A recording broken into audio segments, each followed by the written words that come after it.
Good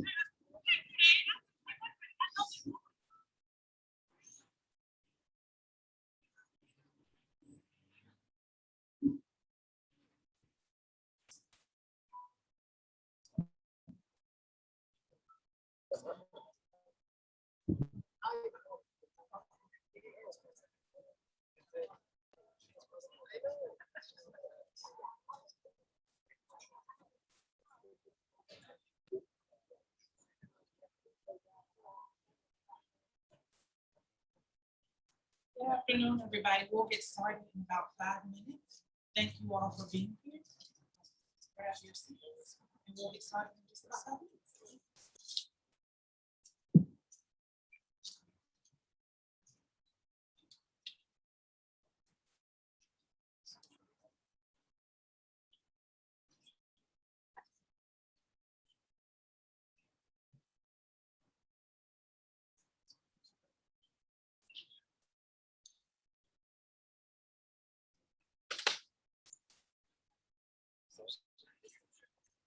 Is anybody sitting here?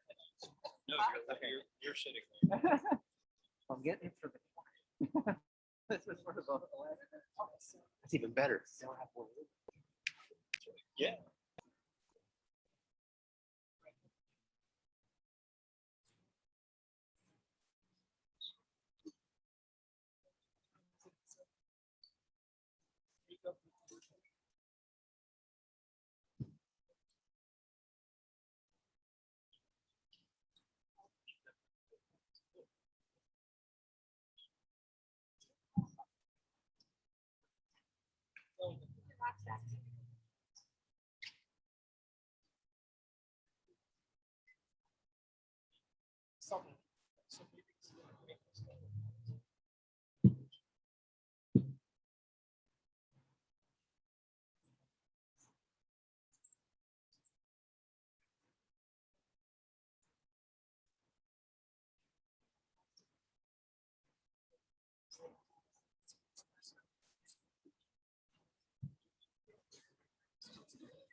While we're waiting to get started, I want to make sure that everyone has a stone. If you don't have a stone in your hand, you're looking at the registration table, you just raise your hand so that our volunteers can make sure you have one. We're probably hugging on camera next time. Oh, sorry.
So it has to be on that end.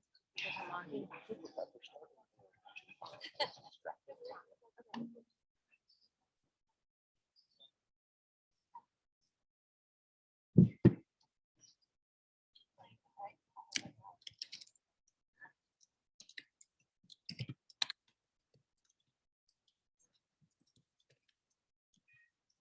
If you need more seats, there are some towards this end. Around the back and grab a couple of these on this side.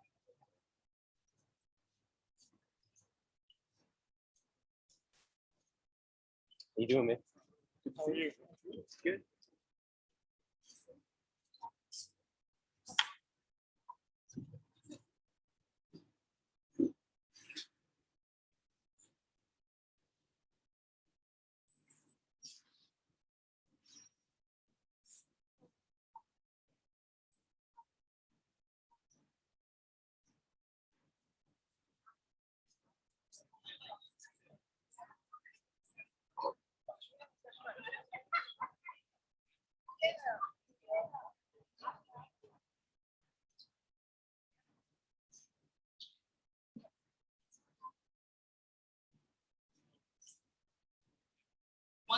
if you haven't received the stone, please raise your hand and one of our volunteers will get one to you.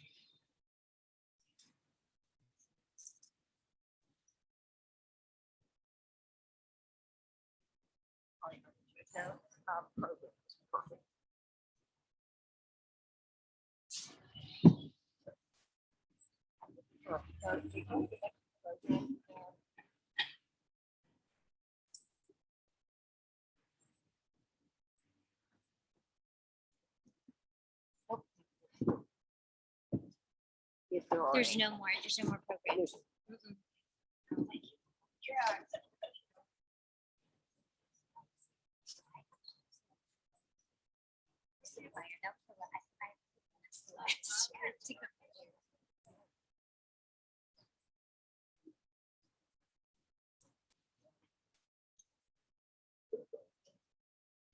All right, good afternoon, everybody. Oh, it's too beautiful outside for that quiet. Good afternoon, everybody. Good afternoon. That sounds more like it. Yeah, oh, excited, I like it. I see you. I want to welcome you all to our first historical marker ceremony in honor of Mr. Bowman Cook and John Morine. My name is Kimberly Allen. I'm the CEO of 90 Forward, and we're an organization that is committed to helping end racism so that everyone thrives. How we do that work, we set up spaces and create safe spaces for people to have dialogue, build relationships, and move together towards collective action. This is one of our flagship programs, the Jacksonville Community Remembrance Project. And I am so excited and honored and humbled. And quite frankly, I'm emotional, if I'm being honest, about this moment. Beyond nervous, but this is so heavy. This is not something that I take lightly when we are trying to honor the lives of people who had their lives snuffed away from them so quickly and so tragically without regard. And so as beautiful as today is, as you know, the breeze and the sun, I can't help but also feel the weight of why we're gathered here. So I hope you will pardon me as I am emotional up here, but I invite you all to bring your whole selves into this space because that's what we're here to do. We're here to honor these folks.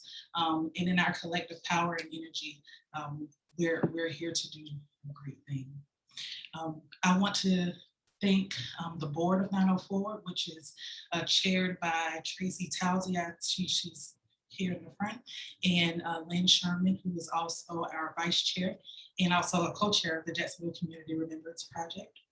I want to thank the Jacksonville Community Remembrance Project Steering Committee. If you're here and you're on the steering committee, could you wave your hand just so folks will, yes, these awesome people keep us on track, making sure that we're focused on these lives. Remember, we can do.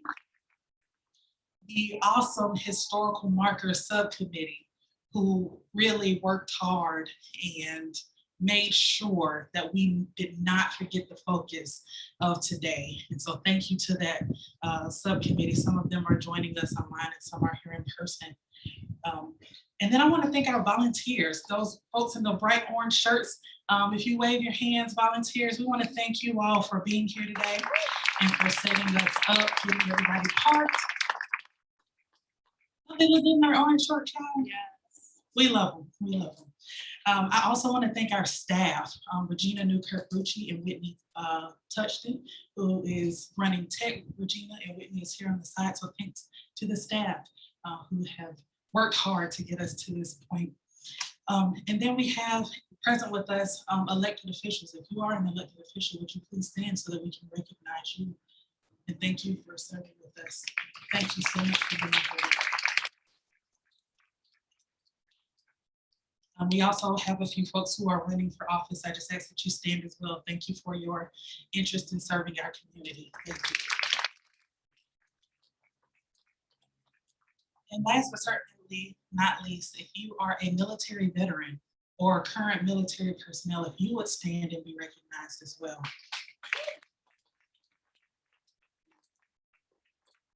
Thank you all so much for your service. And we are here today because these two men are also World War I veterans. And so we invite again you all into this space because this is our space collectively, and the movement that we're creating towards racial healing requires all of us. So without further ado, I'm going to have the Paxton School of Advanced Studies, their color guard, come forward.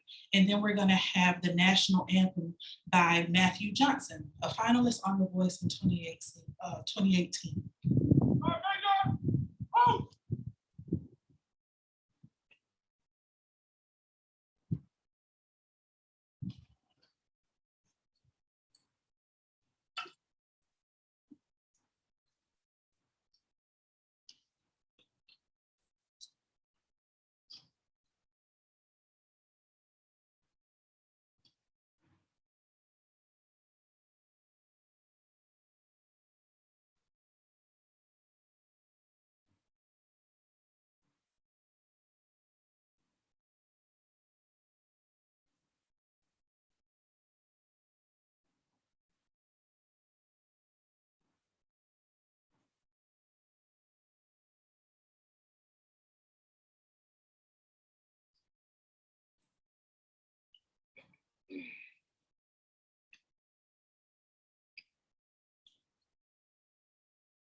Oh, say, can you see by the dawn's early light what so proudly we hailed at the twilight's last gleaming, whose broad stripes and bright stars through the perilous fight o'er the ramparts we watched were so gallantly streaming, and the rockets recollect the bombs bursting in air, gave proof through the night that our flag was still there.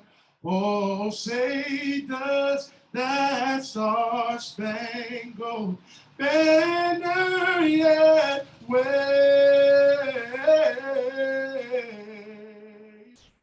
o'er the land of the free and the home of the brave?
We thank Matthew so much in the Paxton Advanced School for Advanced Studies. We ask that you please remain standing for Lift Every Voice and Sing, Mama Blue.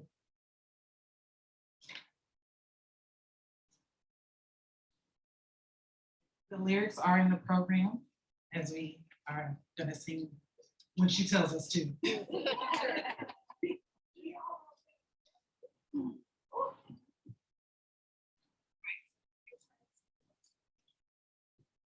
This is an anthem. This is for all of us to sing together.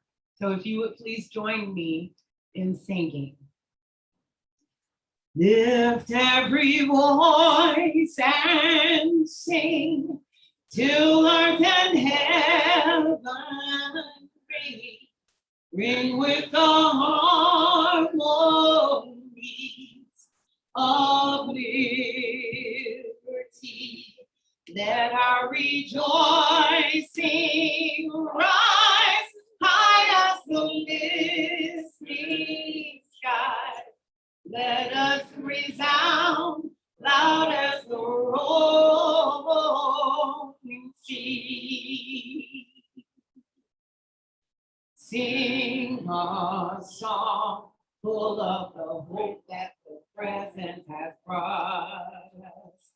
Sing a song full of the hope that the present has brought us. Facing the rising sun of our new day begun. Let us march on till victory is won. Stony the road we trod, bitter the chastening rod, felt in the days when hope unborn died. Yet with a steady beat and not our weary feet come to the place for which our fathers died. We have come over a way that which tears have been watered. We have come treading our path through the blood of the slaughtered.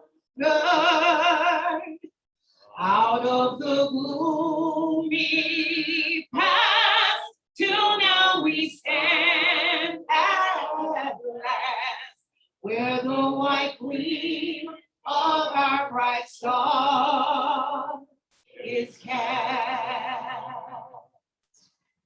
God of our weary years, God of our silent tears, thou who hast brought us thus far on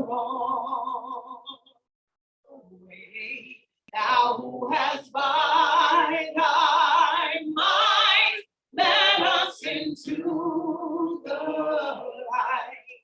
Keep us forever in thy path, we pray.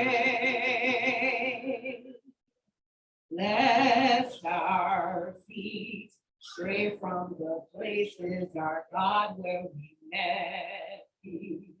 Lest our hearts drunk with the wine of the world, we forget thee. Shadowed beneath thy hand, may we forever stand, true to our God, true to our native land.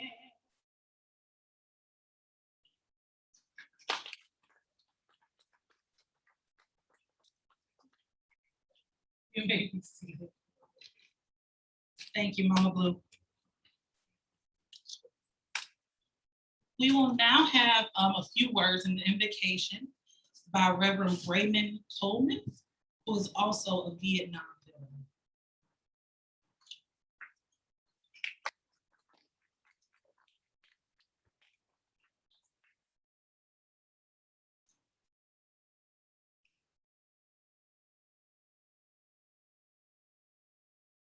I would like to thank our God for allowing this to happen. And thank the Jacksonville Community Remembrance Project for allowing me or thinking of me to come to this event. When I recognized the fact that as a Vietnam veteran, coming home was not a joyous occasion. I needed to say that because as a veteran of the Vietnam War, we came home to a little turmoil. And nowadays we are getting just a little, Lord have mercy, welcome from our people, the United States, our citizens, who first looked at us with some remorse. We're here to honor these two individuals who was veteran coming home from an ugly situation and met with tragic, God have mercy, ends. I was hurt in the war, came home. I'm glad to be here. I wouldn't live nowhere else. As an Air Force veteran, some think we had it easy, but it was hard. Invocational prayer. Pray with me. Father God, we give you the honor, the praise, and the glory that you so richly deserve. Realizing that nothing happened without your knowledge. Realizing that whatever you allow, the end results is blessings. Some of us may never see what you have intended. We realize that in your sight, 10,000 years is but a second, so we don't know. But we thank you, and we usher you into this gathering, that those that are here would see just a little of your blessings, that we get to honor too, and honor yet so many more. Lord God, we thank you. We thank you for being a God that has provided for us thus far, and will continue to provide for us in the future. Lord God, we thank you. We thank you now for these individuals who thought it not robbery to come out and pay tribute. Once again, bless this gathering. Bless all those who come out to present and those who come to hear, because we realize that faith comes by hearing, and hearing by the word of God, even in tragedy. It is in Jesus' name that we pray. Amen.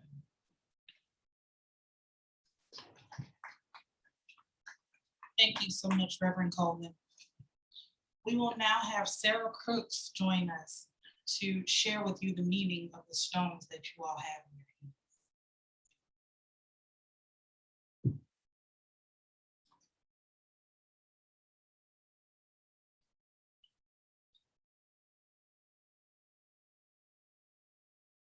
Honoring the stones. Ahoma Takwiasin, that means hello, all my relations. I call in the four directions to witness our ceremony today. I call in the light from the sun, illumination from the east. I call in the emotions from the south. I call in the darkness from the west. And I call in the ancestors from the north. I call in the stars, and I call in the earth, and I call in the wholeness that resides within each one of us. I thank my friend Ajamu, who was here when we collected the soil. He taught me about the ancestors. He's no longer here with us today, but I call him to be with me now. Thank you, Ajamu. Honoring the stones. Trauma lives in our bodies. Trauma lives in the soil. Trauma can be healed, but it must be seen. Some say our first trauma is believing we are separate from the rest of the living world, that our individual lives function in a vacuum outside of relationship. As we come together today to honor the lives of John Morine and Bowman Cook and the sacrifices they made, let us remember our wholeness. Elder and therapist Francis Weller says there are 5 gates to grief. We may enter any of these gates. We can access our pain and sorrow for the world, but our mourning is a ritual of remembrance that must happen in community to revitalize community. That's why we're here. The sacred ground of grief, though we traverse it alone, must be walked together and held in high witness. This is a vital part of beloved community. Learning to see in the dark together, to reach past the long shadow of what we have inherited, to reach through our individual pain and suffering of separation, through our shared grief into the well of belonging. This is a commitment to beloved community. Some of you are holding rocks. One of you may be holding a petrified fragment of bone. Another of you may be holding a seed. All are in various stages of transforming, of becoming something new. Rocks have a life cycle that is long. Some of you might be holding a rough stone composed of an ancient seabed. Or you might be holding a rock that was pressed under the weight of a mountain and then washed smooth by a river. Rocks remember our wholeness. They hold the stars and the sea within them. They model reciprocity by becoming soil and giving themselves to a new life. Let them hold some of your bitterness today. Let them metabolize the pain of our grief. Let them relieve you of the burden of separation, and in so doing, allow yourself to uncover that resides below the hardened surface of anger, through to sadness, to mourning. At some point, you will be asked to let your rock go. As a seed for the future, please infuse it with a voice of remembering. This is your blessing.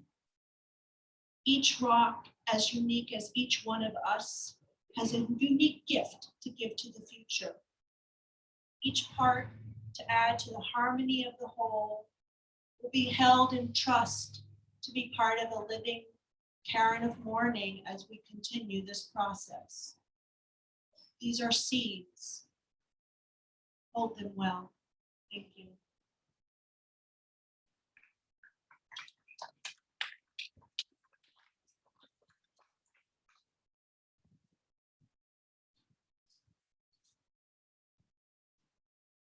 Thank you, Sarah. And as she said, please hold your stones with intention to transfer whatever you're feeling physiologically, mentally, spiritually to let it go. Thank you again, Sarah. We will now have our two co-chairs of the Jacksonville Community Remembrance Project, Lynn Sherman and Melanie Patz, come up and tell you about leading this work.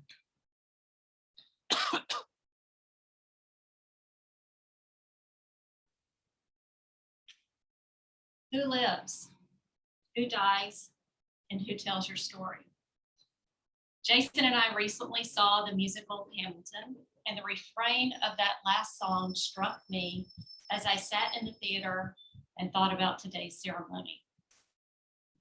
We are here today to tell the story of Bowman Cook and John Morine, two men who were denied justice and whose stories were lost to history until the Equal Justice Initiative began researching racial terror lynchings. Today, we remember the violence and terrorism that on September 8, 1919, determined who lived and who died. Today, we acknowledge that the racism that 100 years ago took the lives of Bowman Cook and John Morine steals life today. Lynn Sherman, Sarah Crooks, and I were on the spot earlier this week to mark the location for the hole to be dug in the earth to stably hold this marker. They had to remind me where we stood 2 years ago, to take soil from this ground on which an angry mob of white men decided who lived and who died. The place looked as if nothing had happened. Grass had grown over the site where we had removed earth, leaving no evidence of our effort to tell their story. Today, we mark this space and publicly tell the story of Mr. Cook and Mr. Morine. Years from now, people visiting the site will know what happened and that the officials and citizens of Jacksonville are not afraid to tell our story.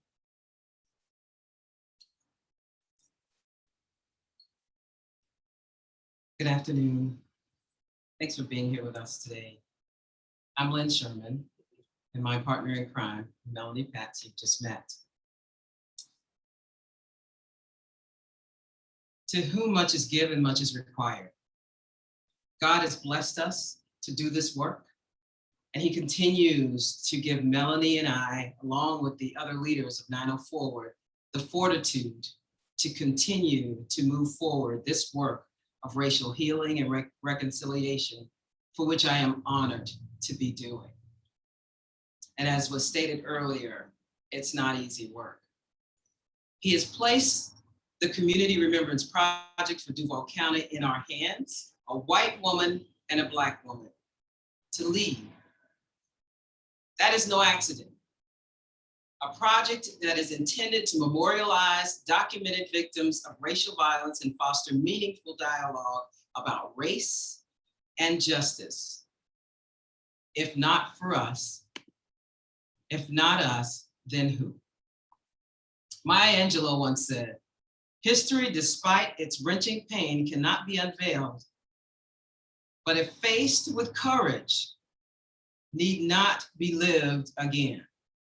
And that is our dream, that we won't have to live it again. We are haunted across America and especially here in Duval County with our history of racial inequality. Racial terror lynching has left a legacy we all inherited, no matter our race, no matter our ethnicity. I believe the only way to heal and reconcile is to talk it out authentically. Not be fake about it, but to be authentic about it. And connecting with others under typical circumstances, not special circumstances like these, but typical daily living experiences. Public acknowledgement of mass violence is essential, not only for victims and survivors, but for the perpetrators and bystanders who were also traumatized by their mere presence and support of such acts. Installing this historical marker is critical to creating a visible memory that leads to crucial conversation that moves us to healing and reconciliation. It gives us the opportunity for new growth. It gives us the opportunity for renewed hope for healing and reconciliation. We so appreciate Brian Stevenson and the EJI team for leading and joining with communities like ours across the United States to install narrative historical markers at the sites of racial terror lynchings. If it were not for his vision, we would not be here and we would not have this structure. We're so grateful for what he has given to our community. Thank you.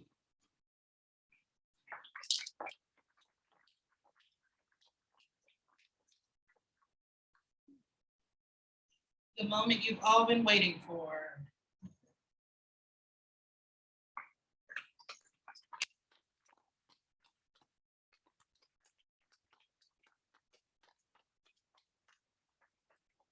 Y'all, this is a big deal. This marker is a big deal. We went and saw it a few days ago, and I was telling Lynn, I was like, I feel like I'm about to cry because I've seen this story, these stories that we get to tell. We get to tell those stories, Melanie. And this is a way that that story lives and people get to know about it. And so this is a big deal. This is very exciting. And so I hope even as you, before you leave today, you get to come up and you see the words that are inscribed on this marker, because this is our history. This is Jacksonville's history. This is ours. And we get to take ownership of the past, but we also get to take ownership of what happens in the future. So this is a big deal, y'all. I'm sorry. Again, I'm emotional. Y'all said y'all were gonna bear with me, so.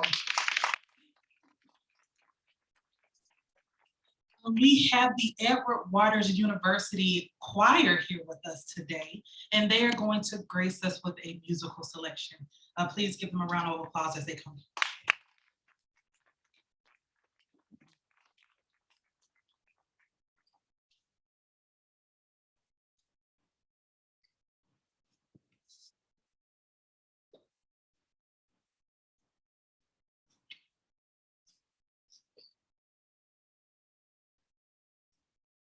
Afternoon, everybody.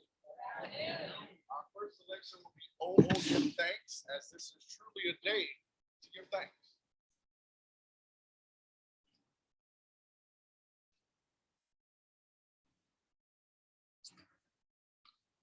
Oh, oh, give thanks to the Lord, for he is good. Oh, oh, give thanks to the Lord, for he is good. His mercy endureth forever and ever. Oh, oh, give thanks to the Lord, for he is good. Oh, oh, give thanks to the Lord, for he is good. Oh, oh, give thanks to the Lord, for he is good. His mercy endureth forever and ever. Oh, oh, give thanks to the Lord, for he is good. And now we sing, we sing, we sing. Oh, give thanks to the Lord, for he is good. And now we sing, we sing, we sing. Oh, give thanks to the Lord, for he is good. He's good. He's good. He's good. He's good. He's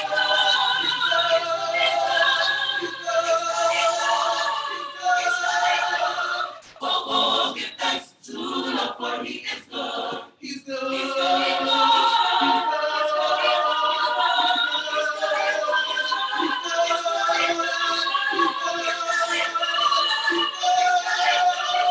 Oh, oh, give thanks.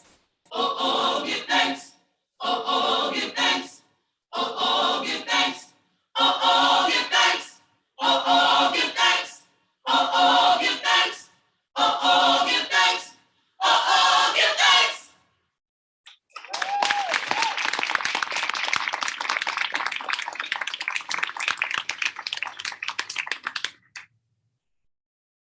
Y'all didn't hear me when I said this is the Edward Waters University. Yeah. Oh, they sounded beautiful. They sounded beautiful. Thank you so much, under directorship of Mr. Nathaniel. Thank you, sir. Next, we're going to have the story of what happened to Mr. Cook and Mr. Morine. We asked Dr. David Jameson, who is a professor, a history professor at Edward Waters University, to come and share the story with us.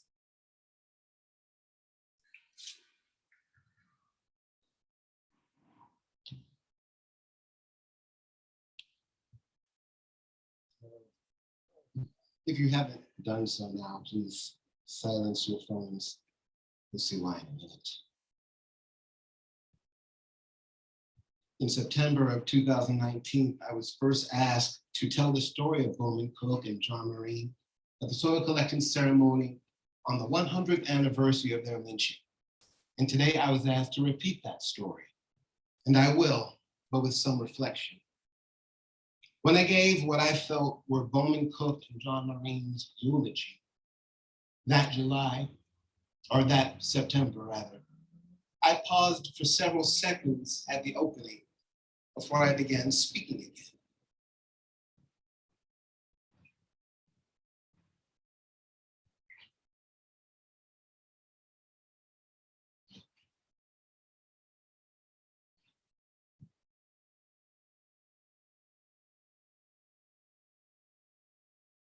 That silence is intentional. It's to signify something. That when we, as historians, look back on the historical record and there's nothing written there, it's just like what you were doing there, wondering what was going on, what was happening. Was there something that I had missed? Why did he stop speaking? All we have as historians is silence. That's why the European Dark Ages were called the Dark Ages. Not because there was anything light or dark about them. The darkness was the big empty spot you saw in the historic record when you looked at all the things that were written in Europe after the fall of Rome, before the Enlightenment. The Roman Empire was lit up by all the people writing about it. Same with the Enlightenment, which is why they called it that. But hardly anyone was writing anything during the Dark Ages, so to historians, that period was dark. As a historian, Bowman Cook and John Morine's lives are dark to me. There was nothing written about them before the accounts of their grisly murders. All we have in newspaper accounts is due to their retaliation for an insurance salesman firing upon them and others in their group. They attacked that insurance salesman. And he died, and they were arrested for it. And a mob later came, took them out, and murdered them. But that's all we have. Just like for most of us, history will be dark on our lives unless we become noteworthy and people start to write about our lives for some reason. But like most people, John and Bowman were not people of note before they allegedly had a hand in the death of this Jacksonville insurance salesman. They became of note, but only due to the grisly nature of their deaths. That's the only thing written about them in the record. So imagine that. You spend your whole life trying to do the right thing. A few of us even harbor the hope that maybe someday we will do something great, something of note to get our names in the paper. But then when it finally happens, it happens not because of something that you did. It happens because of the way that you died was particularly heinous. That's what gets you in the paper. You just become another passenger on the Hindenburg. As a historian, almost all of the aspects of Bowman and John's lives that have been illuminated are not aspects of their lives, but rather aspects of their deaths. But in September 2019, I said I was not going to talk about the way that they were killed. I said that it would be an insult to Bowman and John's memory to spend 1 second talking about their attackers if I'm supposed to be telling their stories. I mentioned that I wanted to tell you about John and Bowman, that I wanted to tell you about successes and failures that they had, about things they had learned raising their children, how Bowman was good with his daughters, but John was hopeless, how John had married young, but Bowman was a lifelong bachelor. I wanted to tell you about their efforts to help their communities or families, how Bowman tried to duck certain needy members of his family after coming into money, or how Bowman started a baseball club in his neighborhood because so many of the neighborhood kids had been getting into trouble. I wanted to tell you of failed ventures, poor decisions, and legally suspect ways they might have used to stay above water. I wanted to tell you about the seething rage they might have felt upon coming back to America after fighting for her, and people being insulted when they wore their uniforms in public. But I said that day that I could not tell you of any of those things because I did not know them to be true. I do not know if Bowman, Cook, or John Morine were guilty of the crimes of which they were accused. That was the point. No one will ever know if they were guilty of their crimes. Not the lawyers who would have provided the evidence, not the judges who would have passed down the sentences, or the jury who would have deliberated on the cases. No one will ever know if they were guilty because the lynch law, as it was referred to back then, robbed them of their due process. The storytelling tradition is a fundamental piece of the African oral tradition. Historically, African storytellers were not just spin tales of fiction. They were newscasters, historians, balladeers, weavers of myths and legends, the storekeepers and raconteurs of a culture's accumulated knowledge. That is because most traditional African cultures were not written but oral. So the storytellers utilized mnemonic techniques to remember what could be hours of tale-telling, songs, rhythm, verses, choruses. Today, the most common features of popular music. You might be aware of this tradition. They were called in West Africa the jelly, but the term that's most often used is the griot people.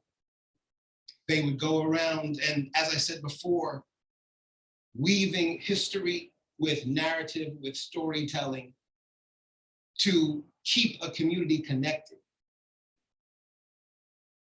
I want to be a storyteller. I want to relate to you the stories of John Morine and Bowman Cook, but their stories were not passed down to me from an elder storyteller with easy to remember lyrics. Because I had ancestors who were brought to Western shores and to Western storytelling traditions, I am a historian with credentials and training in historiographical methodology. And that training tells me that without written documents or anyone around to tell me different, I am wandering around in the dark. The crimes perpetrated against Bowman Cook and John Morine robbed me of the ability to tell their stories faithfully. But far more importantly, it robbed them of the ability to defend themselves, have their due process, and live their lives in either restitution, rehabilitation, or vindication. In September 2019, I mentioned how I could see them as I spoke, how I felt them watching me. I wondered what they would think about this speaker, this group who has taken 102 years now to commemorate this atrocity. Would they think that I was sensationalizing something or glorifying something, or lapsing into some insincere gesture designed to get your approval or sympathy? And that day I said that I would not do it, that I would not tell a story that could not be told, that the only proper way to tell the story of Bowman Cook and John Morine was with silence. But today I embrace a new tradition. Today I embrace the tradition of the African griot. On that day, I wore somber black and white, and the Western tradition of a funereal mode. But today I wear a story of celebration. I wear clothes that will honor and invoke the memories of these men. So I will end with, rather than silence, a quick lyric poem. Not just to them, but to all Black men in America whose only crime was existing. John, we're giving a tribute today, a ceremony to mark what happened. Bowman, yeah, I heard about it. John, you coming? Bowman, why they gotta talk about it? John, they don't wanna forget. Bowman, they should wanna forget. If they would have been there, they'd have wanted to forget. John, they trying to do something good. You coming? Bowman. You know, I ever tell you at that last moment, I thought they was gonna let me up. John, yeah, you told me. Bowman, I thought even as the car started, someone was gonna put a stop to it. Just put me out of my misery like they had done you. I just thought they're human beings, ain't they? I just thought that somebody would have come to their senses. John, yeah, I know. Bowman, I didn't beg like they wanted me to, though. John, I know. Bowman, I don't know why they want to talk about that. They should want to forget. John, because they're trying to do something. They're trying to make it so that something like that will never happen again. They're trying to talk about it so little white boys will hear about it and know that they don't want to grow up to be those types of men. You think I like what they did to you? Only. Even as the car was starting, I thought, John, all right, I'm leaving. Bowman, all right, I'm coming. Bowman and John, if you were there while I wrote this, thank you. If you are here on the day of the ceremony, it is my wish that these proceedings pay respect to your memory. Respectfully yours, David.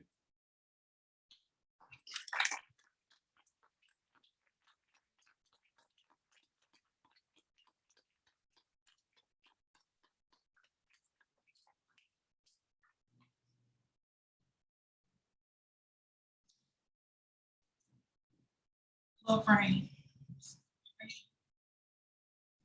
Come on up.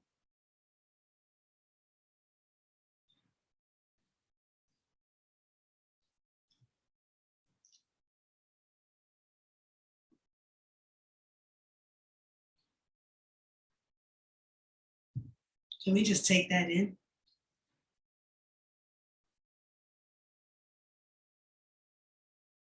I stand here on the shoulders of giants, my ancestors, and welcome them here to stand with me.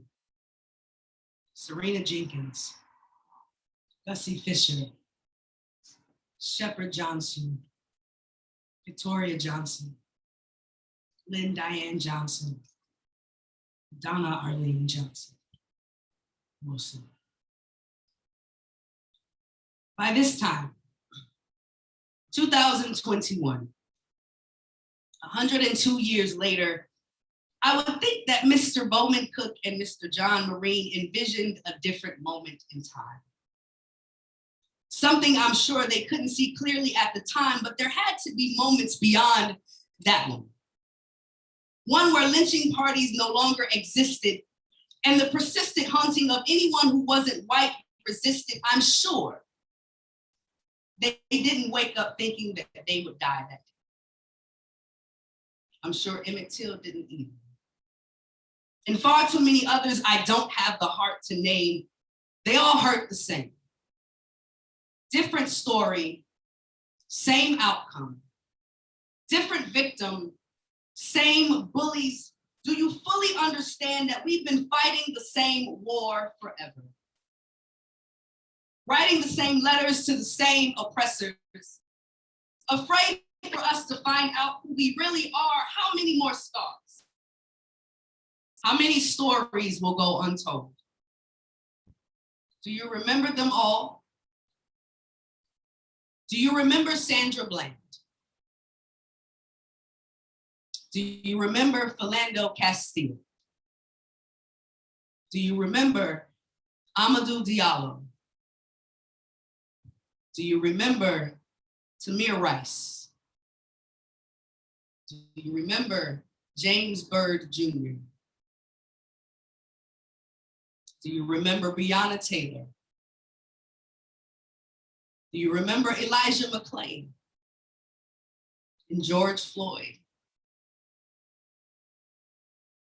What we owe to Bowman Cook and to John Morine is the replanting of the soil in every piece of land that we can get our hands on, sowing seeds of the fruit that this land was truly meant to be fed on. I wonder if there was a song in their hearts before it happened. A melody of acceptance. A song full of faith that the dark past has brought us. A song full of hope that the present has taught us. Facing the rising sun of our new day begun. Let us march on till victory is won.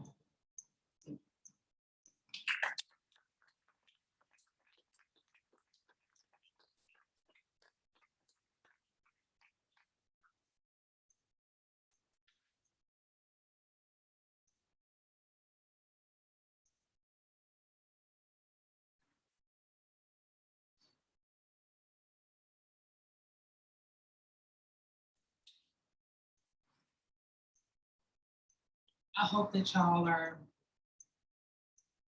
feeling those stones in your hands and mulling them over and transferring that energy.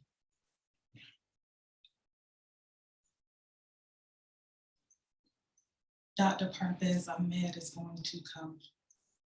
He's going to give us a few words in a prayer. He's the UNF Director of Diversity and Inclusion.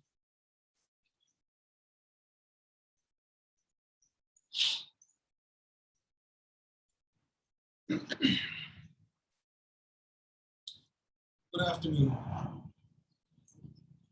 I came to this country almost 3 decades ago as a graduate student. And when I first came, I knew nothing about lynching, nothing. So I started to read. I started to meet with community members. And I started to work with leaders like Kimberly Allen, Lynn Sherman, Melanie Patz. And even though I'm an immigrant to this country, I feel like I've lived this history all my life. So thank you for giving me the privilege to be part of this somber undertaking today. My heart is heavy, my mind is weary, and yet I remain optimistic because of the people in 904 Ward and EJI who relentlessly pursue that we should not forget our past. We should not forget our past, no matter how painful that memory may be, because only by remembering can we truly move forward. On December 8, 1933, the New York World Telegram ran a headline that stated, quote, "Negro is slain by Texas posse, victim's heart removed after his capture by armed men," end quote. We wish we could say that such headlines were an exception, but they were the norm. In 2016, Equal Justice Initiative did a study, and they said that lynching deaths between 1865 and 1950 totaled nearly 6,500. These Reconstruction era lynchings were mostly unprosecuted. This terrorism had only one clear objective: intimidate, coerce, and ultimately control Black communities. While white supremacist terrorism was in complete contravention of the constitutional protection ostensibly offered to all Americans, the rule of law was abandoned by the very people who were supposed to uphold it. Contrary to popular misconceptions, Most victims of lynchings were not rapists or common criminals. They were political activists and labor organizers who stood up to the establishment. Often the victims were deemed too uppity, and that was the reason enough for their gruesome death. Though most victims were Black men, women were not exempt. The youngest known victim in the 19th century was only 14 years old, whose crime was scaring a white teenage girl. Emmett Till was also only 14. He was lynched in 1955 after being accused of, quote, offending a white woman. I want to read out a couple of passages from Isabel Wilkerson's Caste, because this book joins my place of birth, India, to my homeland, America. In one place in the book, she writes, and I quote, "In the middle of Main Street, in a Southern American town, stood a majestic old tree, an elm or an oak or a sycamore. It held a sacred place in the hearts of the townspeople. Although it was not an altogether inconvenient location for a shade tree, it blocked traffic. It was a potential cause for many accidents, and yet it could not be cut down.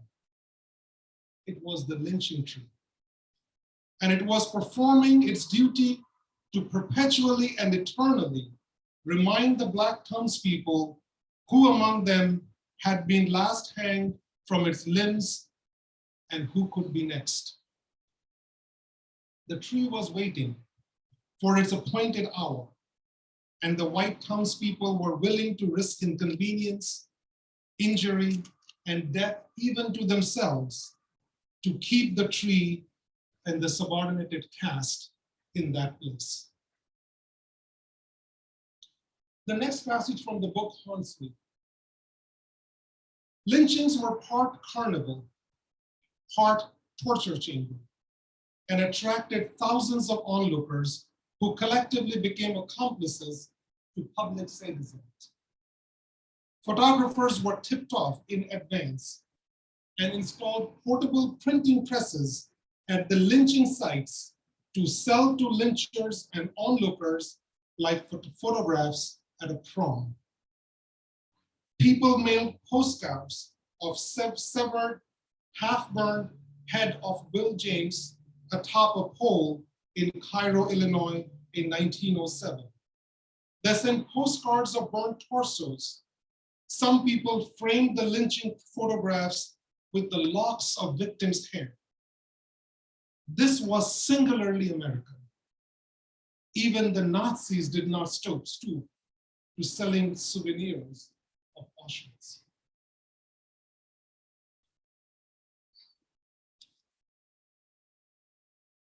Lynching postcards were so common a form of communication in the turn of the 20th century America that lynching scenes became a burgeoning subdepartment of the postcard industry.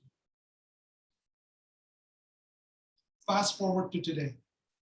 Nearly 3/4 of a century later, in what ways has the system fundamentally changed? Today, too many rogue police officers get away with abusing Black and brown bodies, often killing them with the same impunity as the lynchings of the yesteryears. George Floyd is not a mere name, and certainly not a statistic. His murder in broad daylight is the most visible symbol of the uncountable, mostly Black men who have lost their lives for no good reason. Our justice system often fails to hold the perpetrators accountable and focuses obsessively on the victims. While lynchings have stopped, the caste system that led to such gruesome spectacle still remains in place, albeit in a sanitized form, make it harder to fully eradicate it from society. It is the caste hierarchy that leads to a criminal justice system where Blacks receive disproportionately harsh sentences for similar crimes committed by whites. Black Americans are incarcerated in state prisons at nearly 5 times the rate of white Americans, according to a new report by the Sentencing Project. In 12 states, more than half of the prison population is Black. Such injustices are not limited to our incarcerated population. Black sounding names with equal or better education and qualification have difficult time getting elite jobs or admissions to elite schools. Black and white disparity, wealth disparity today is worse than it was during segregation. Let me repeat that. Black and white wealth disparity today is worse than it was during segregation. Today, any efforts to level the playing field is accompanied by howls of socialism, not because those protesting dislike social welfare programs, but because today, any government program to help people most in need will disproportionately favor Black and brown people. Why? Simply because most of the needy people are disproportionately Black and brown. So today's ceremony must serve as a reminder that evil is not just in our past, but it is commingled with our present and will remain a part of our future unless we actively work to dismantle systemic racism. Structural racism perpetuates fissures in our society, and as the country moves towards becoming more of a rainbow nation, where whites are no longer a majority, democracy itself faces an existential threat. The dominant caste does not want to accept the reality that true democracy will require the society to even the playing field by passing legislations that are race conscious, not race neutral. So in the name of whoever you pray, guide us, O Holy One, to the truth. Keep us steadfast in the fight for justice. Let us work together to lift every voice and heal every wound. Only by coming together, we can become a better 904, a better community, a better city, and a better country. And thank you for giving me the time and the opportunity to grieve, pray, and reflect together.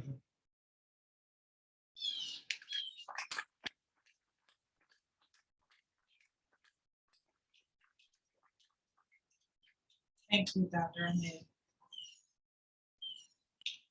Next, we'll have Lee Brown, a past region commander of Military Order of the Purple Heart, reflect with us on the injustices endured by Black soldiers during World War I.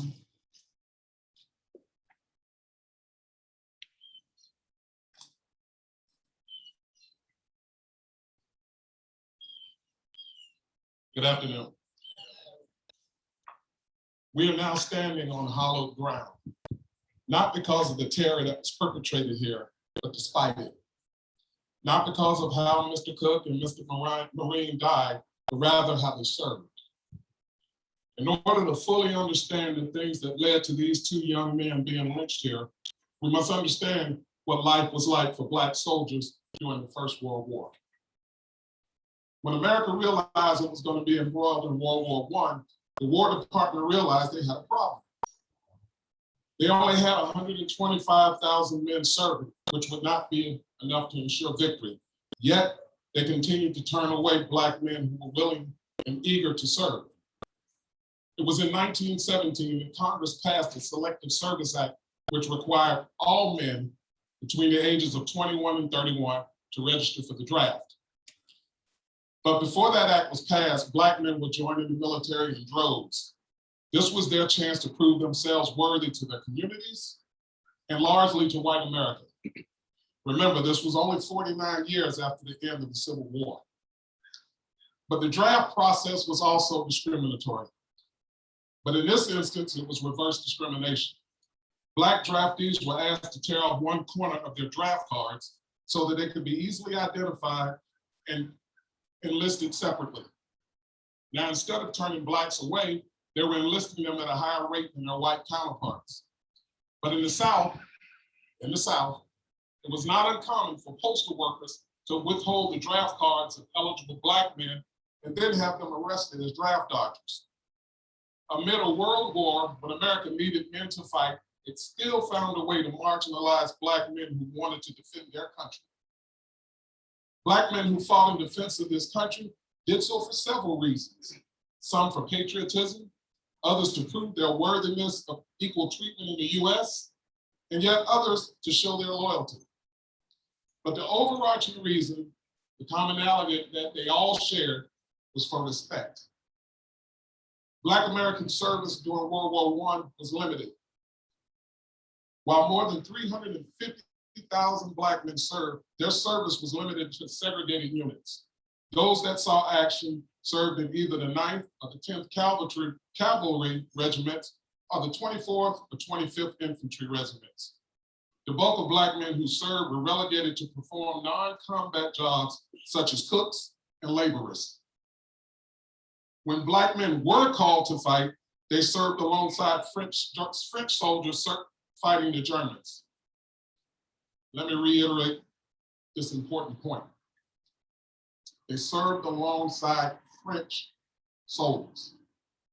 Their actions of valor and fidelity resulted in 171 African Americans being awarded the French Legion of Honor. This is the highest award bestowed upon a person by the French government, military or civilian. We must never forget that the tapestry that is America,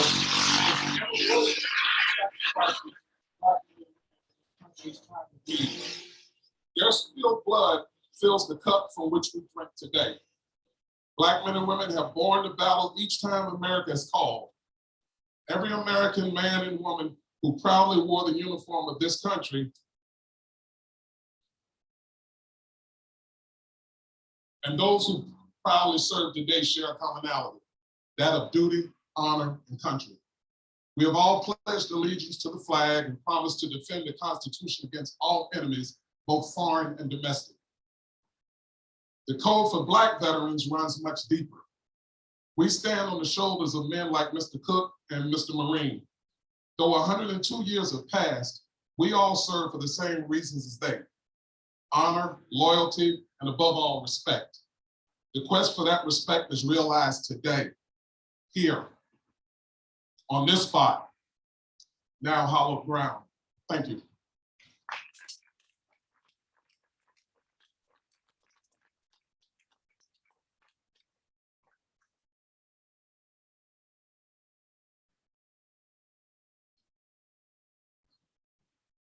Thank you so much, Lee. We have a word from our Equal Justice Initiative partners, from Kiara Boone, the Deputy Director of Community Engagement, and Kayla Vinson, the staff attorney, both from the Equal Justice Initiative. Thank you all for joining us.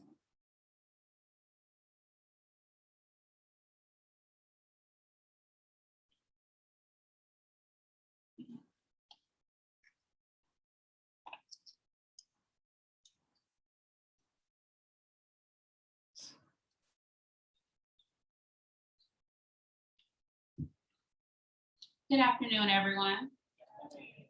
On behalf of the entire team at the Equal Justice Initiative, Kayla and I bring greetings. We're so grateful and we're so privileged to be with you all today and to be able to see this amazing, remarkable tool of truth telling be unveiled today. As a personal note, I used to live in Jacksonville about 8 years ago. It's where I started my adulthood. Right after college, I came here and had the privilege of working and learning and getting a chance to work really closely with Melanie and Lynn as a young professional. And so it's just a gift that that relationship has been able to continue in this way and to witness their leadership evolve and to deepen and to bring so many people, those of you who are with us today and those of you online, those of you who couldn't participate, to really reckon with the history of Jacksonville, of Duval County, and what it means not only as a part of that past, but what it means for our present and what it means for the future.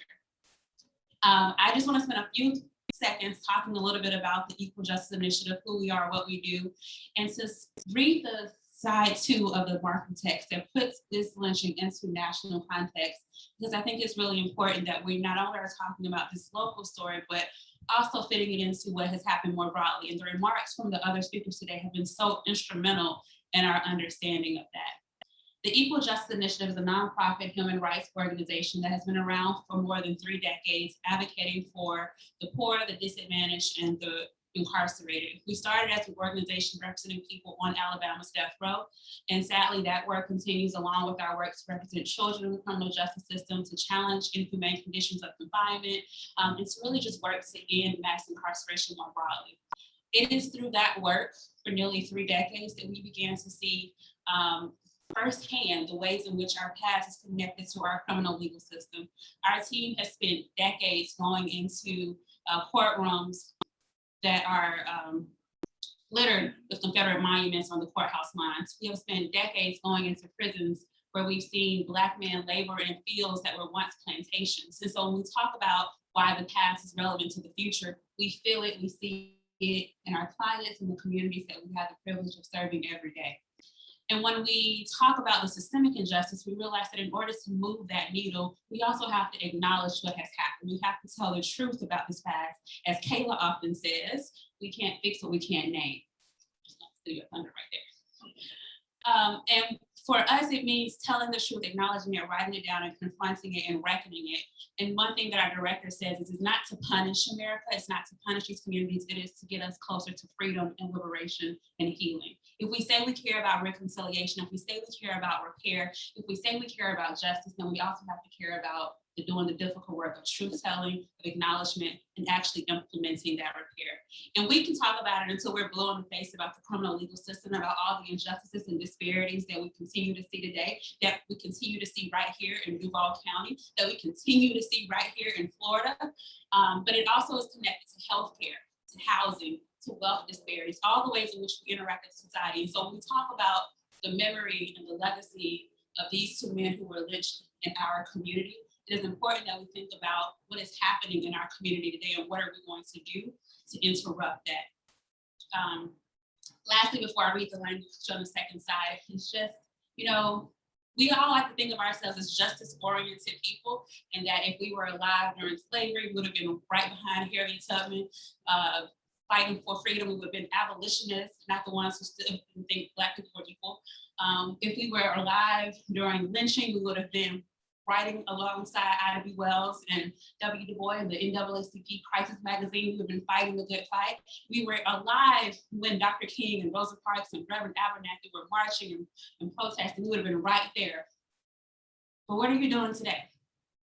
How are you standing up for justice today? How are you ensuring that we are interrupting these cycles of oppression? How are we standing up to those who are in elected office today, saying things that are designed to ensure that our children don't learn the truth about our past, the truth about our present, in order to create a more equitable future? And so these ceremonies are about a reflection and a remembrance of the past, but it is also about acknowledging where we are today and how much further we have to go. And so I will read the second side of the marker, which on all of EJI's marker, there's a side 2 that focuses on lynching in America more broadly. It's the idea of helping to put into context this local narrative, showing how it's connected to other communities in Florida, other communities in the South, other communities in this nation. And on this marker, it reads, thousands of African Americans were victims of lynching and racial violence in the United States between 1877 and 1950. The lynching of African Americans during this era was a form of racial terrorism used to intimidate Black people and enforce racial hierarchy and segregation. Racial terror lynching was most prevalent in the South, but during what became known as the Red Summer of 1919, anti-Black riots erupted in over 24 American cities in Florida, Arkansas, Georgia, Nebraska, New York, Pennsylvania, Texas, and several other states. And while mobs intent on protecting their economic and social dominance from growing Black communities and increase in Black workers, destroyed property and killed or injured hundreds of Black people, in this era, racial terror lynching had become the most public form of racial terror violence, and was frequently tolerated or even supported by law enforcement and elected officials. Racial terror lynching generally took place in communities that had a functioning criminal justice system, that chose to deny the process to racial terror lynching victims, who are frequently pulled from jails or delivered to mobs by law officers legally required to protect them, often based on mere accusations. The names of many lynching victims were not recorded or remained unknown, but at least 318 documented racial terror lynchings took place in Florida between 1877 and 1950, including 8 in Duval County.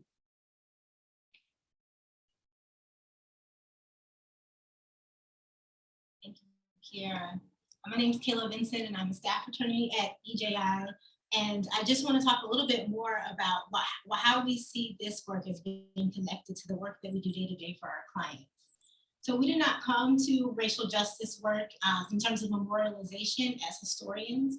We came to it as legal advocates who had spent more than 2 decades, day after day, representing clients and not understanding how it could be possible that we live in a country where people are so comfortable with the intolerable outcomes that our clients face on a daily basis.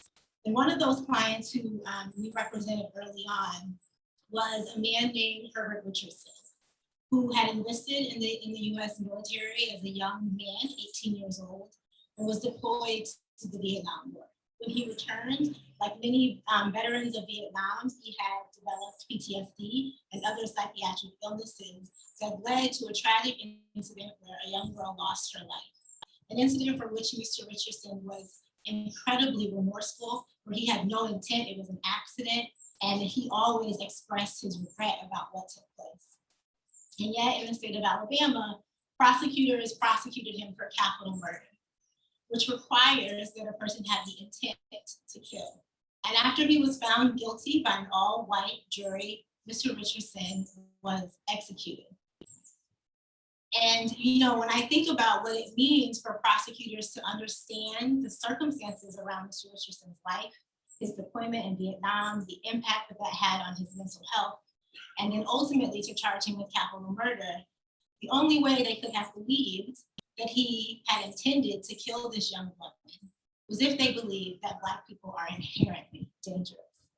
And I know that is a myth that was created and perpetuated during the era of racial terror lynching. And so as we think about what happened to Bowman Cook and to John Morine, and what it means to both mourn and lament what happened to them, we know that that must include an ongoing commitment to justice work.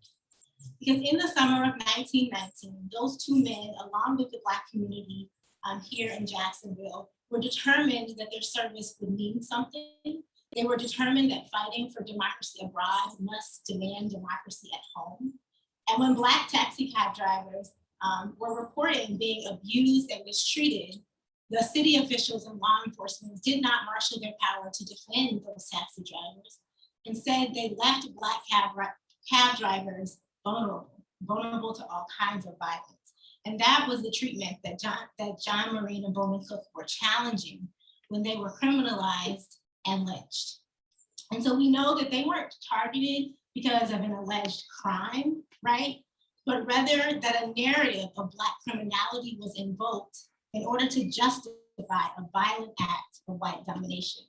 And we know that that narrative of Black criminality continues to have devastating impacts across the country and in this state, where more than 318 Black people were lynched during the era of racial terror lynching, and where the spectacle killing of Black people continues to be a part of the history of the state. Black people whose names become known only because of the violence of their deaths. In a place where a state that had one of the highest per capita rates of lynching, and today has one of the highest per capita incarceration rates, where Black children are more likely to be suspended and expelled from school, where people in positions of power are fighting to make it harder for people who have been released from prison to have their right to vote. And so if we are to be committed to a different world, we must be committed to addressing these things that are taking place among us today. At EJI, we know that thus far in this country, racial hierarchy has determined who lives, who dies, and the conditions of that living. That is a cycle that we are committed to ending, and we're very grateful to all of you for joining us on that journey.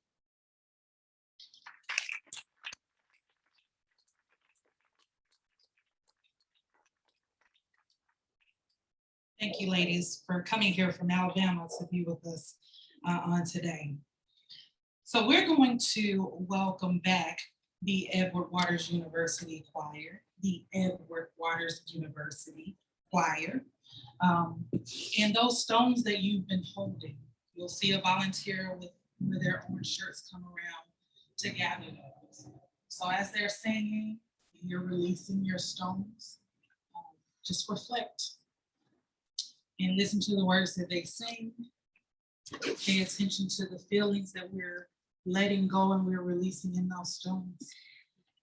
And then we'll come back in just a second. Thank you, sir.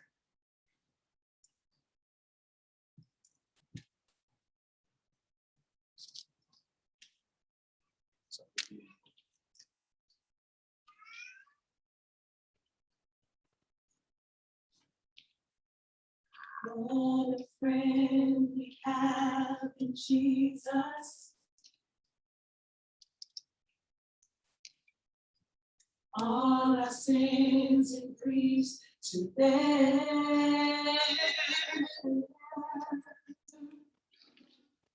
What a privilege it is to carry everything to God in prayer. Some things we have not, because we act as not. When we have a friend who's there,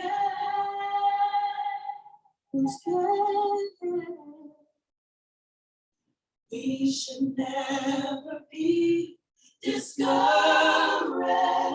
when we take it to the Lord in prayer.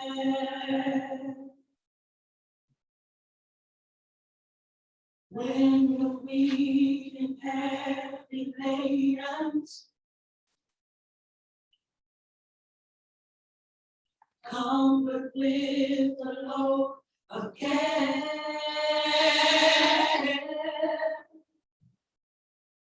We should never be discouraged when we take it to the Lord in prayer. Some things we have not, because we act as not. When we have a friend who cares,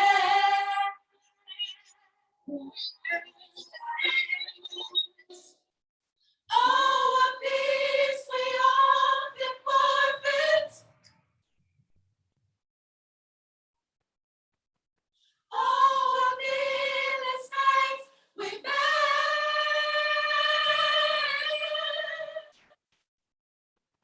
Oh, what peace we often forfeit. Oh, what needless pain we bear.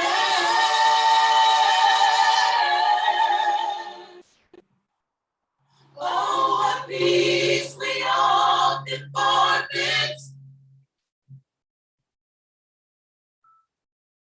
Oh, what needless pain we bear.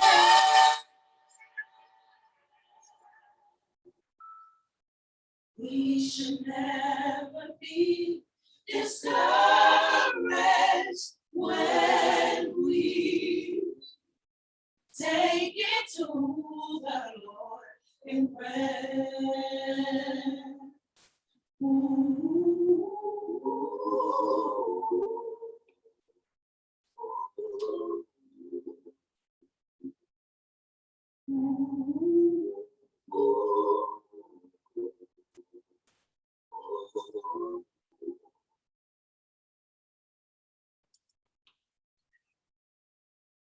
Take it to the Lord in prayer.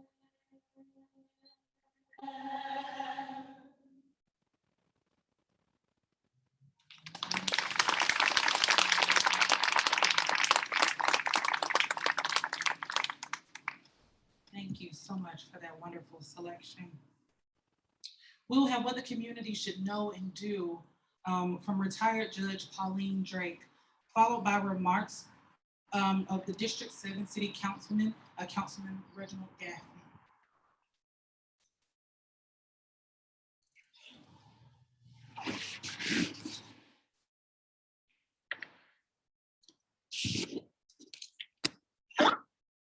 Good afternoon. This has truly been a great experience, retelling of our past.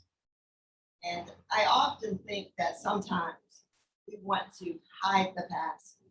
We're ashamed of our past. And if that shame does us no good, then we cannot go forward. So when I was tasked to speak at this occasion, and we've had some wonderful speakers, I'm going to talk about our duty to humanity. And I think it's always incumbent upon us to see each of us as human beings. When we fail to see each other as humans with differences and similarities, it is easy to minimize who we are. So what can be done? So now at this place and at this time, we come not only to remember our checkered past, but to build on it and improve upon it. Lest we forget of what we need not become again. Now let that sink in. What I need not become again. Because now we face polarization, we fail to listen, and we do not see the humanity in each of us. The UN Secretary, General Antonio Guterres, when he was speaking about the rise of anti-Semitism, when he was speaking about those who believe that the Holocaust did not exist, he said the following: that a society that has no room for diversity has no room for humanity. Let me say that again. That a society that has no room for diversity has no room for humanity. Humanity, the human race, human beings collectively, compassionate, sympathetic, generous behavior or disposition, the quality or state of being humane.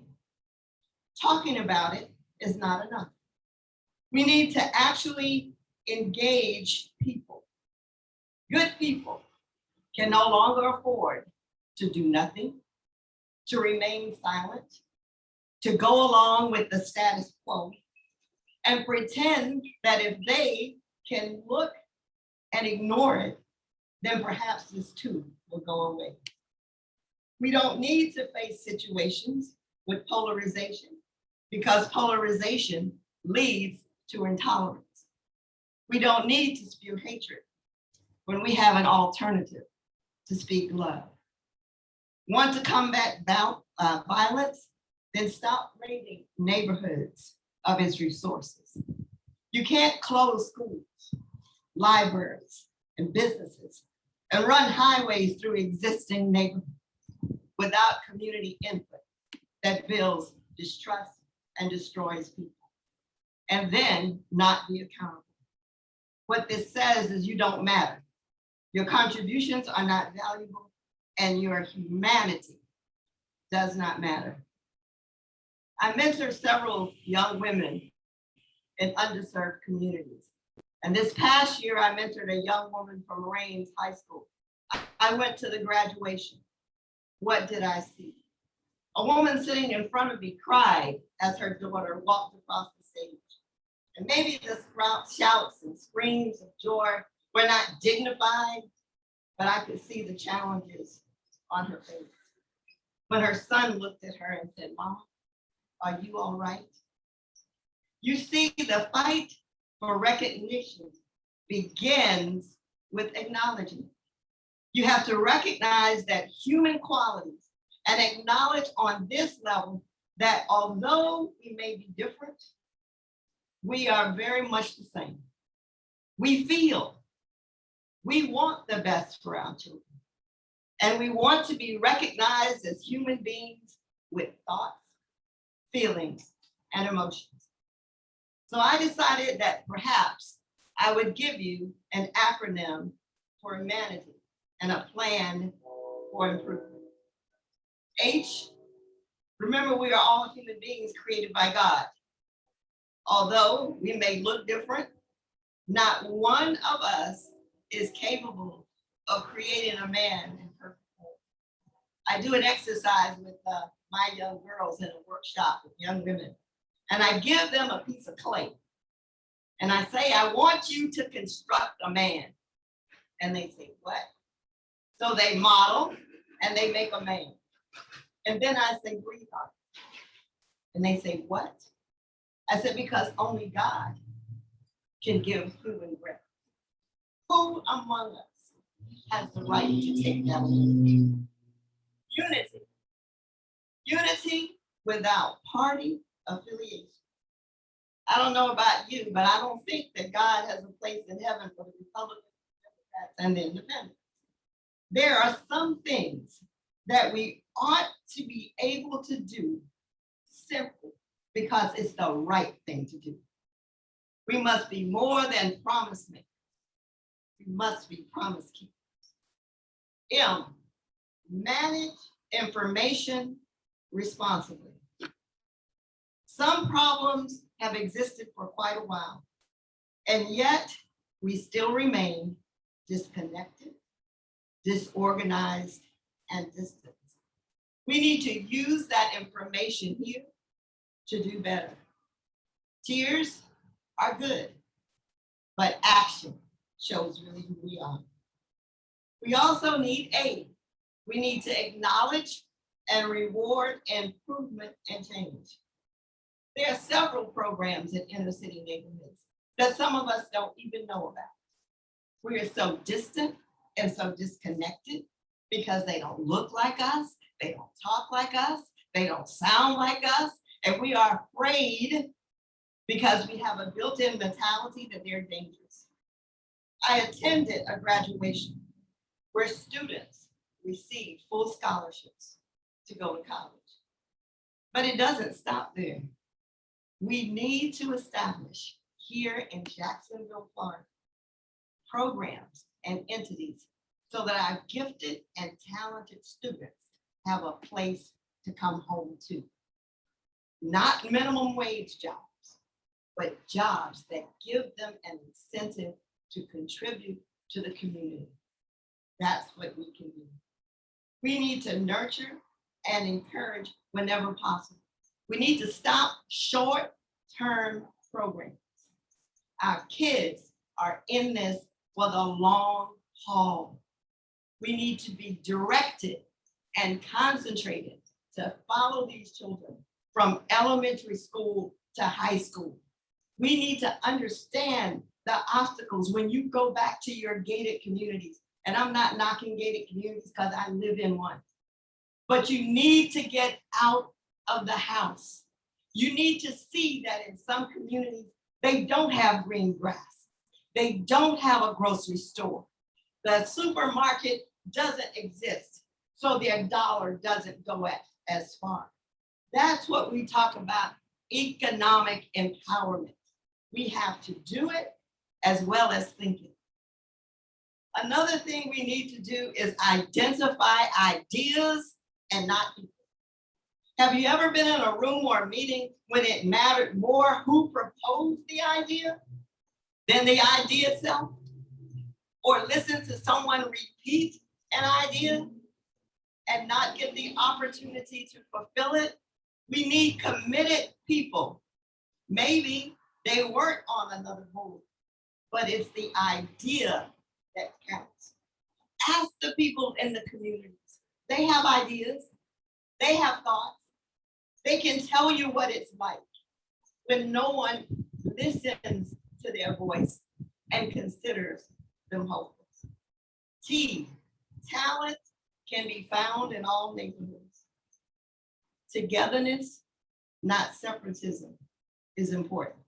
See, my name used to be Judge Pauline Drake. But see, Judge Pauline Drake actually grew up in the inner city, Brooklyn, New York, Bedford-Stuyvesant, where sometimes they had to close the schools for gang violence. Our kids can get out, but we need people who notice their talent. My talent was noticed by a little Jewish woman called Ida Petrulis, who took me out of my third grade class and said, "You're going to do better. You're going to read more because it's going to be demanded of you because you've got to be better." Raised in a household where my father would cut off the television because B was never enough, so everybody had to make an A. When I graduated high school in 1970, from the first, get this, first integrated high school in the state of Alabama, at salutatorian, the basketball team had to go on strike. The fight is never over. No one has the right to kill your dream if you have the power and the blessings to do it. Why? Youth development. We, the adults in this room, need to be examples of fairness, justice, and accountability. We have to mean what we say and say what we mean and provide the resources in our schools and neighborhoods to accomplish it. We can't expect the impossible without putting it in. And they can't listen to us bicker and argue over policies that make no sense, that aren't working, because they don't affect them. And then we wonder why kids join gangs. We join fraternities and sororities and organizations to belong. If you don't put resources in neighborhoods for kids to belong, if you don't give them that baseball team, that soccer team, that basketball team, that place to go, we are condemning them. There are children in neighborhoods who've never been to the beach, never been out to eat. And then we sit back and say, oh, they don't want anything. We have to be able to be bold enough to give them that.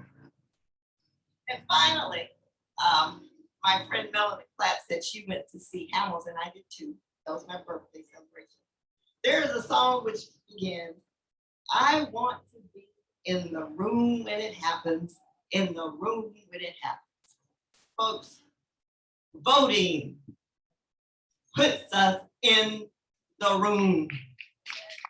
When you underestimate the power of the vote, and we ignore laws that make it more difficult to vote, it keeps those of us who care about this community out of the room. And I don't know about you, but I want to be in that room. I want to have representatives, people who speak for me, people who know people, who care about people in that room. So I've made a personal pledge to work with voting. I've made a personal pledge not to let my father, who took me the first time that he went to vote, and he said to me, and he's dead now, he said, baby, this is what you do. And I have never missed an election since being eligible to vote at 18. We need to instill that in our students. You know why? Because we gotta be in the room. Be blessed and thank you.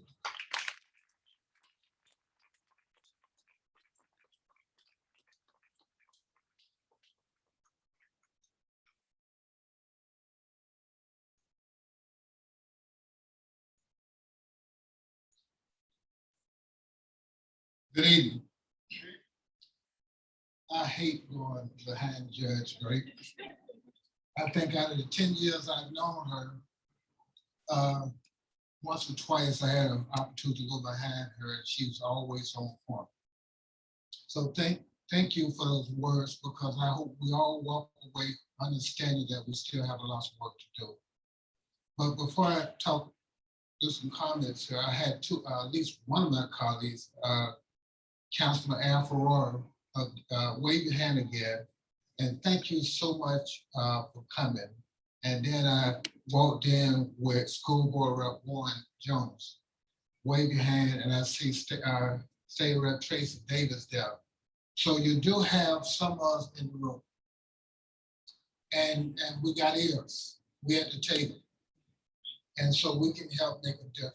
But let me give some more thanks to Dr. Allen. Thank you for this. This is so special here. Thank you for every volunteer, because usually it's hard to find volunteers. So thank y'all for the one Robert to come out here and be part of what we call history. And then let me thank the audience. You know, so often you got great ideas and great not-for-profits, but yet what you have is a life infrastructure. But yet you guys did that today. And if we continue to move forward like this, no telling what the good Lord gonna allow us to accomplish. So thank all y'all. Y'all give everybody a hand. Give everybody a hand. You know, I'm so blessed. If you think about District 7, a year ago we celebrated changing James Weldon Park downtown. And now as you drive down Main Street about 3-4 blocks, I just became educated like a lot of y'all about this today. Me, 63 years old, lived in Jacksonville all my life, heard about it, but didn't know the story. You guys did a heck of a job teaching me, telling me the stories that now I can go out as a leader and teach and tell somebody else some of the history of Jacksonville. And that's going to be all our calling. You heard from so many individuals up here today talking about the history, but it's time now to move forward. And I pray if we want to see change, and we all got to get engaged.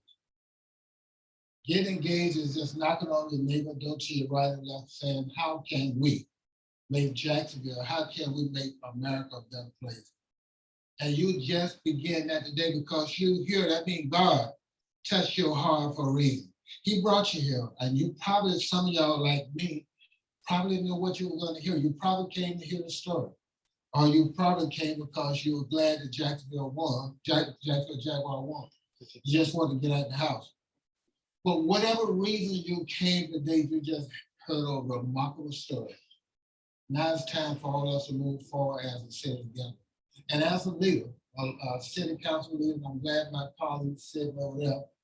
I'm eager now to sit down with the leaders of tomorrow and talk about how we can work together to move Jacksonville forward. So thank you so much for allowing me to be part of this. God bless everybody. I'm just looking forward to moving forward. Thank you.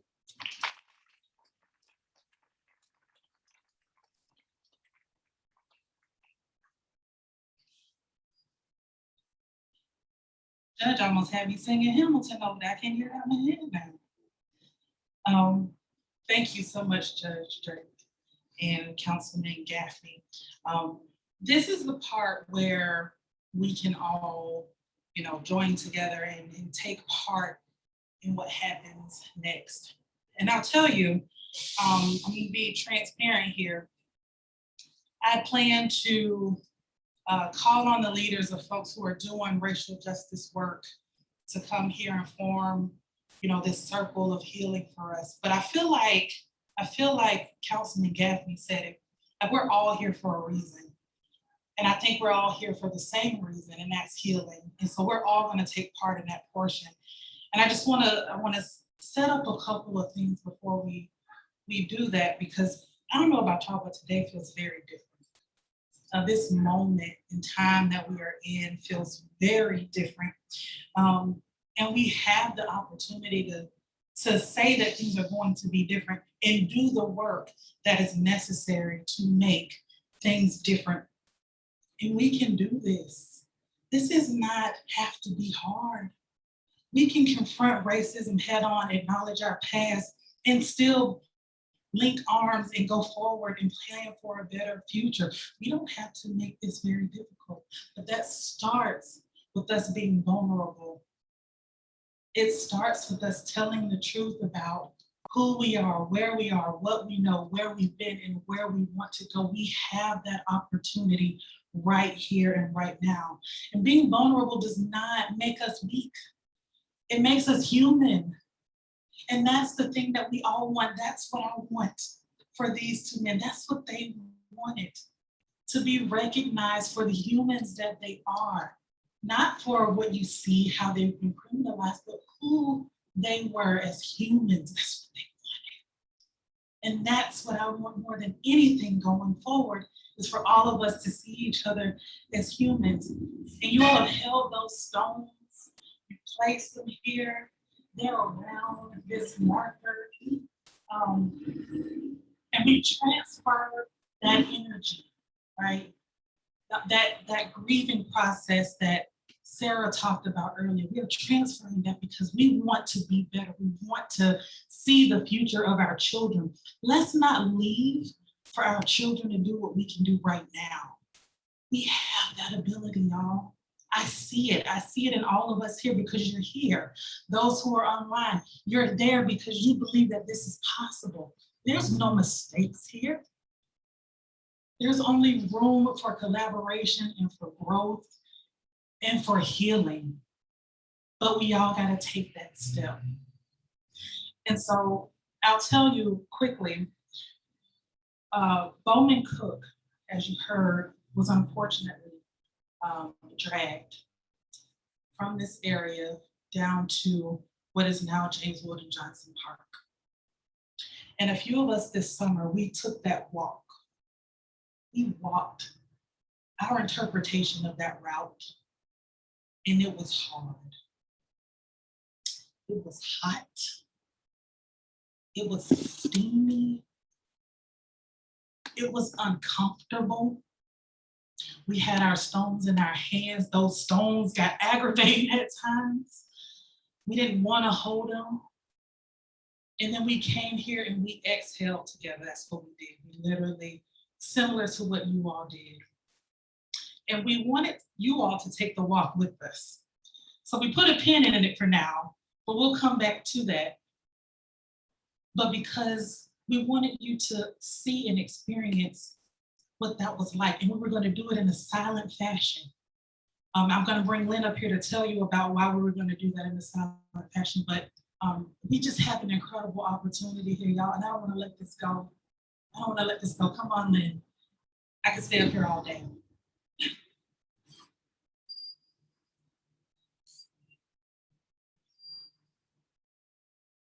So it really was a hot day. Kim is absolutely right.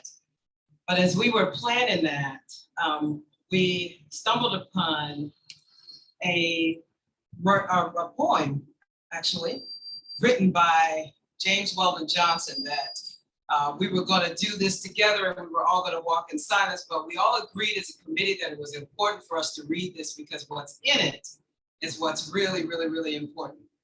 So on July 28th, 1917, a silent protest took place on Fifth Avenue in New York City. Nearly 10,000 Black men, women, and children marched silently, demanding justice. The strategy was silent, but the message was resounding. Make America safe for democracy for everyone.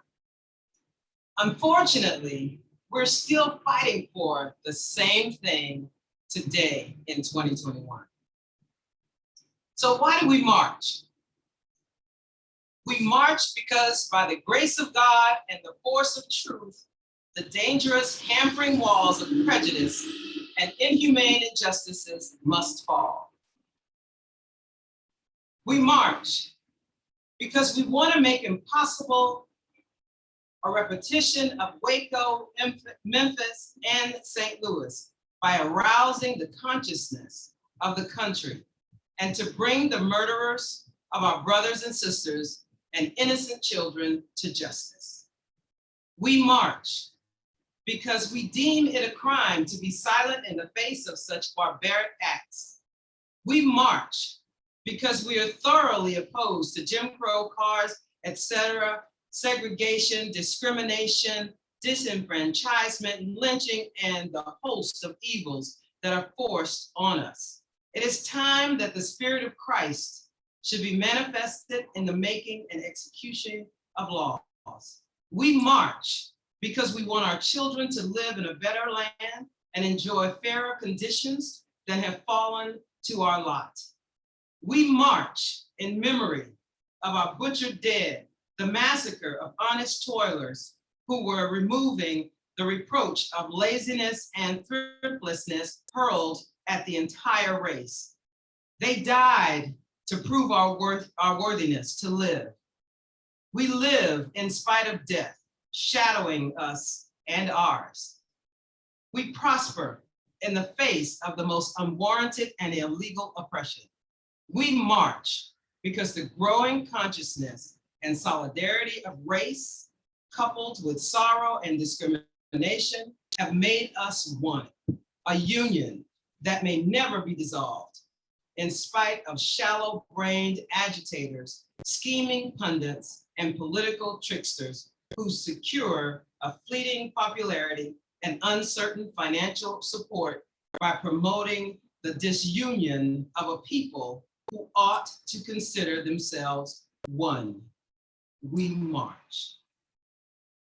By James Weldon Johnson. Seems like we wrote it yesterday. Thank you, Lynn. And so I'm going to invite everybody to stand and be a part of this portion. If you feel so inclined, because I think this is for all of us here. If you want to come and stand around the marker with, whatever intentions rest with you, feel free to do that. But we're going to come, we're going to stand, and we're going to have just another moment of silence. At the conclusion of that moment of silence, Mama Blue is going to give us a final solo and selection, and then we will end with We Shall. So please stand. If you feel inclined to come forward, please do so.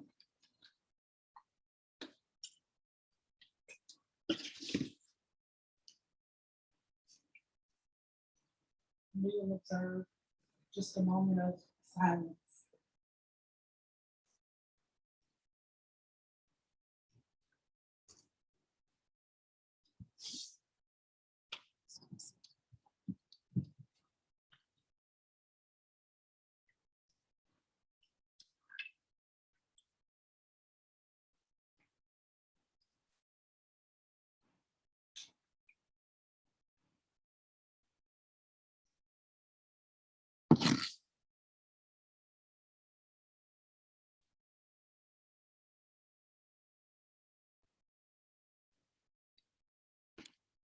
Southern trees, bearing strange fruits, blood on the leaves, and blood at the roots. Black bodies swinging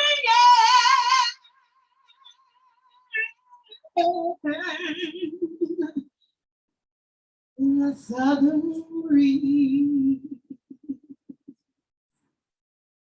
strange fruit hanging from the poplar tree. Pastoral scenes of the gallant South,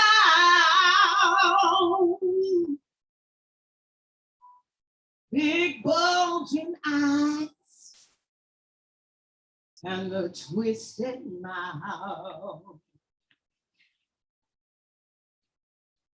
Scent from the magnolia tree, clean and fresh. and the sudden smell of burning flesh.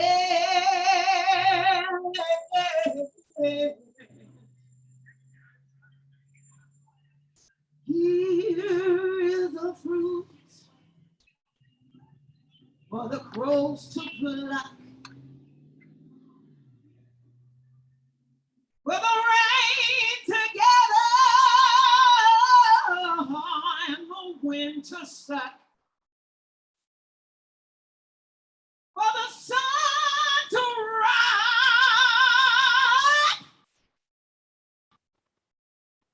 and the leaves to drop.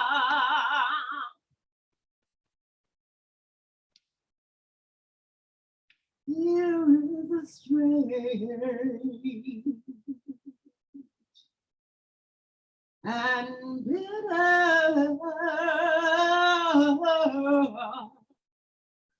cry.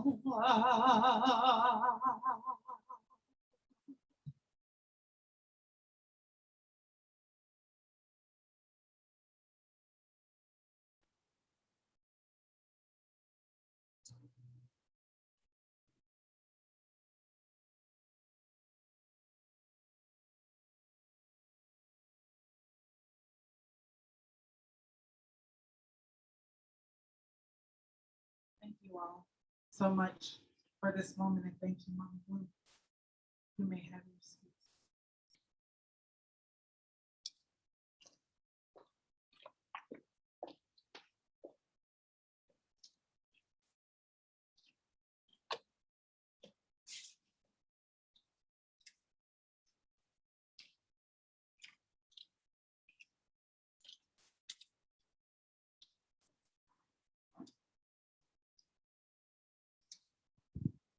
A very somber moment, but I hope that you all understand the moment that we're in and the time that we're in. And again, we all have the opportunity to do something better and do something different. And I think Kiara said it, we're here now, and there are things we can do. And so what will you do?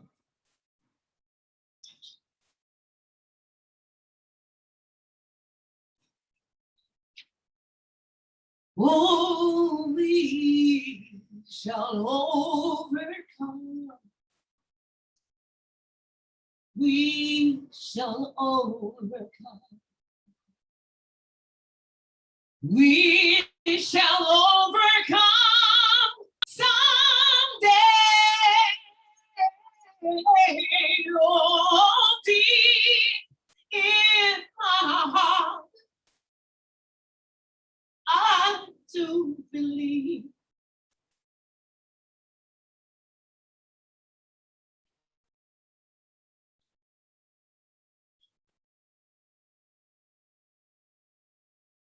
That we shall overcome someday.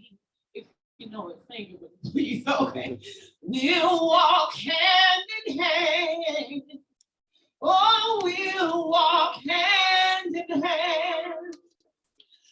We'll walk hand in hand someday. Oh, deep in my heart, I do believe. I do believe we shall overcome someday. We'll live in peace, y'all, won't we? Yes? Okay. We shall live in peace. We shall live in peace.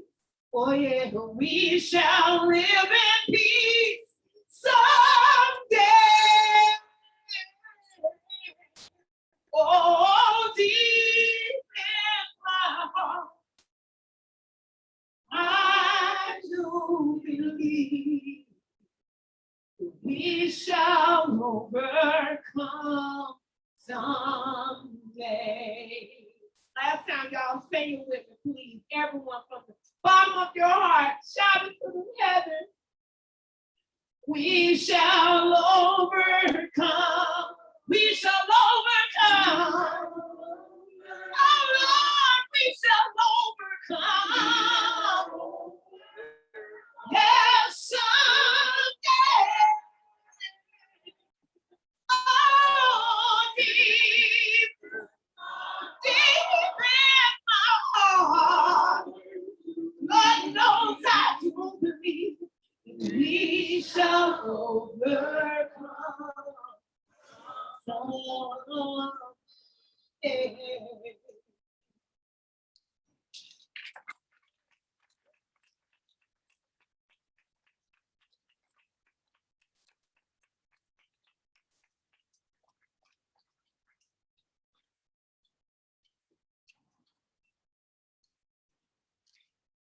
God bless y'all. Good night. Get home safe, everybody. Thank you so much. Thank you.